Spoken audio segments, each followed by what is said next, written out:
Bona vesprada, benvinguts al debat sobre la repercussió del procés d'independència del Principat als altres països catalans. Tenim 4 convidats, els quals plantejaran des dels diversos territoris la seva... En primer lloc, com veuen des dels diversos territoris el procés d'independència.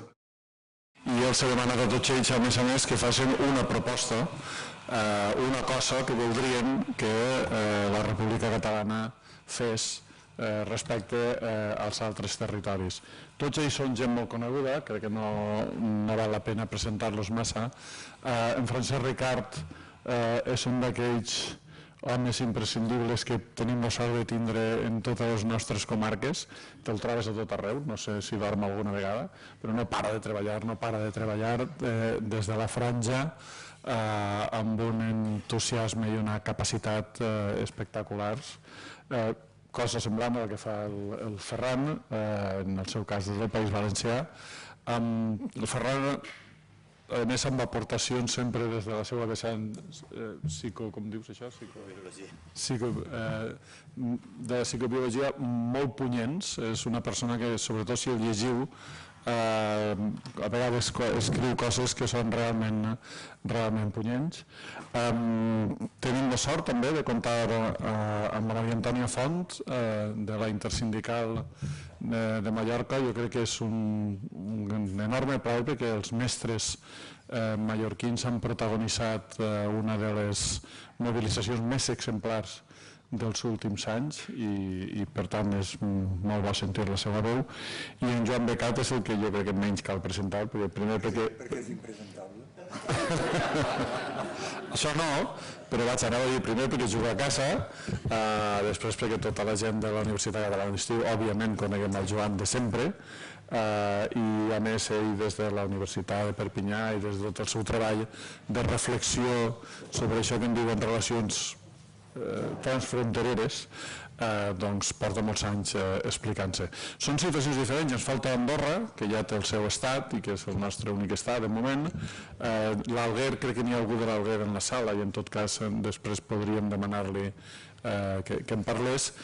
Són situacions molt diferents des del punt de vista cultural, des del punt de vista de consciència nacional, fins i tot des del punt de vista administratiu, i això és més important que no sembla. El País Valencià i les Illes són dues comunitats reconegudes, dues comunitats autònomes d'Espanya i en el català com a llengua oficial.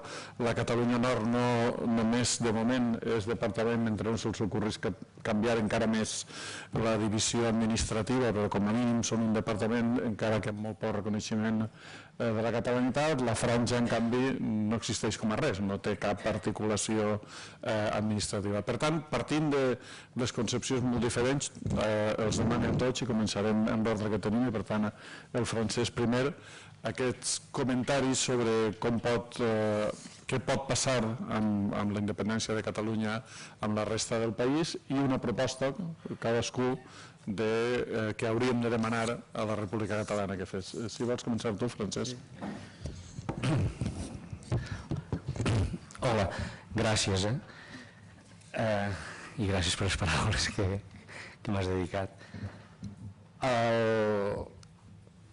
Aquest enunciat que presideix l'acte crea una sensació ambivalent, no? O sigui, o t'hi podries passar molta estona, però molta, segurament, o ho podries resoldre ràpidament manifestant, per exemple, allò que penses tu i allò que veus tu. I bé, segurament aquí guanyaríem per golejada les 5 voluntats a favor d'una manera de veure o de voler veure que pot representar que el procés de la independència de Catalunya que tingui l'èxit que tots estem esperant i que molta gent hi treballa. Si intento parlar amb els ulls de la franja, també la cosa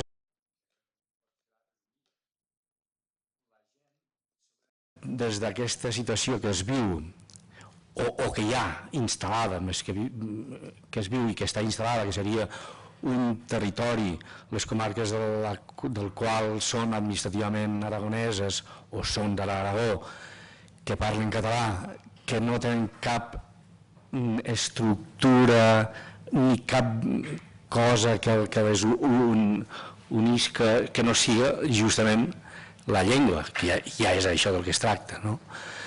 Però que en aquestes comarques ara mateix, per exemple, no hi hauria, o no hi ha, o jo no la tinc, i he fet alguna cosa per intentar obtenir allò, punts de vista que haguessin manifestat els que estan treballant a la franja, com serien les associacions o els partits polítics. No s'han manifestat. Aleshores, poca cosa es pot dir.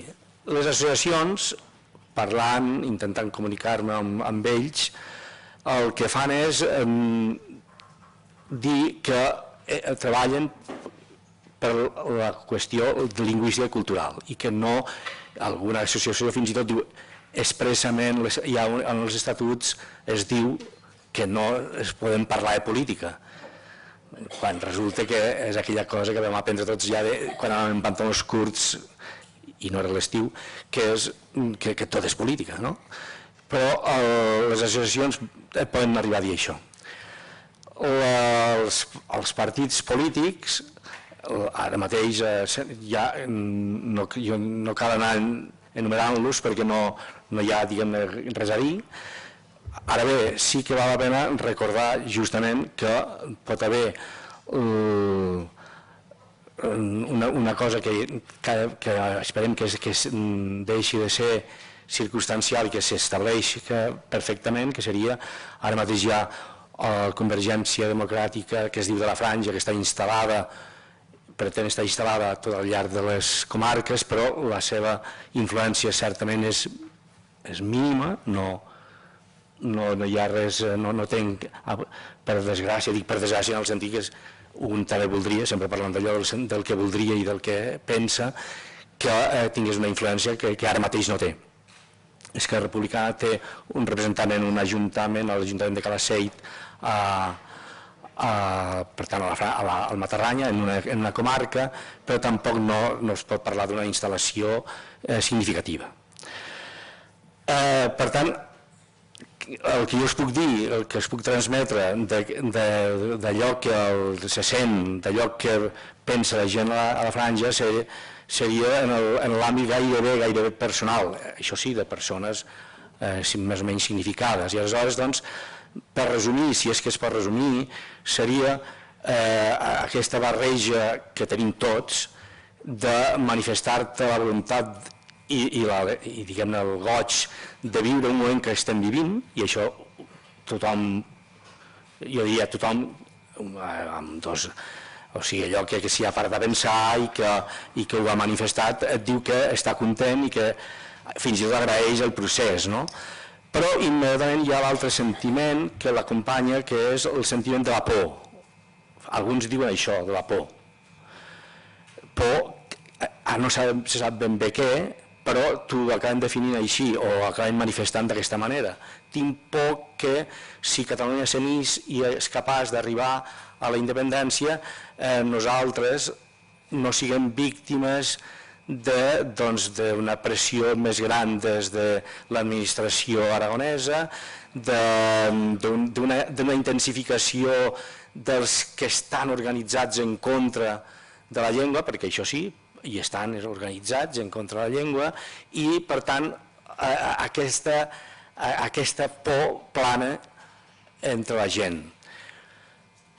Una por que no és només relacionada amb la llengua. Hi ha gent que està dient, ostres, si arriba la independència del Principat, nosaltres ja hem viscut algun episodi en què hem rebut efectes negatius des del punt de vista, per exemple, de la distribució, de la possibilitat d'incorporar-se als districtes universitaris.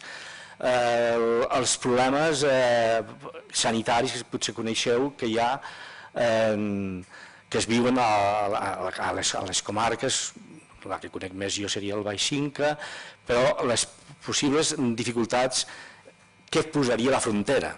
És És a dir, hi ha aquella visió negativa, d'entrada negativa, que dius, bé, ara em poso a mi, que representa que soc el receptor que he escoltat els que han manifestat això, i dius, bé, sí, però no té per què ser això, ni no ho sabem com serà. Si més no, des del Principat hem d'esperar que el Principat no sigui el que posarà les fronteres. Però en fi, aquesta, anava a dir sentiment, o es percep aquestes sensacions i aquestes preocupacions. No sé si això resumeix prou, no sé si cal allargar-ho gaire més. Una proposta. A veure, això m'ha agafat, això fa 5 minuts que ho ha dit i clar... No, però hi ha una qüestió que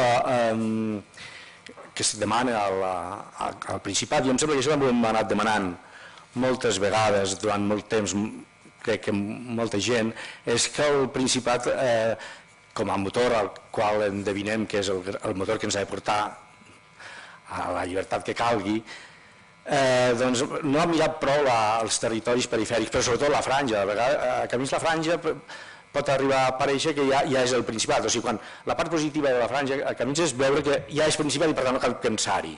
I resulta que és allò que es perd i que està a punt de perdre o s'ha perdut, segons com es mira, no? I aleshores no es té en compte. Aleshores potser una cosa que, per cert, jo havia demanat a gent que em fes, no propostes, però sí que em manifestés el que pensava davant de tot això, i algú recordava, o jo vull recordar una cosa que va dir el regidor, el Pere Aragonès d'Esquerra Republicana, en què parlava de la possibilitat de mantenir la ciutadania catalana, donar-la a tots els que la volguessin dels països catalans. Aquest seria un pas important, deixar aquesta porta oberta en què la gent de Fraga, la gent de Calaceit i la gent del Campell sobretot, doncs que poguessin tenir la ciutadania política que fossin catalans. Bé, jo ho deixo aquí.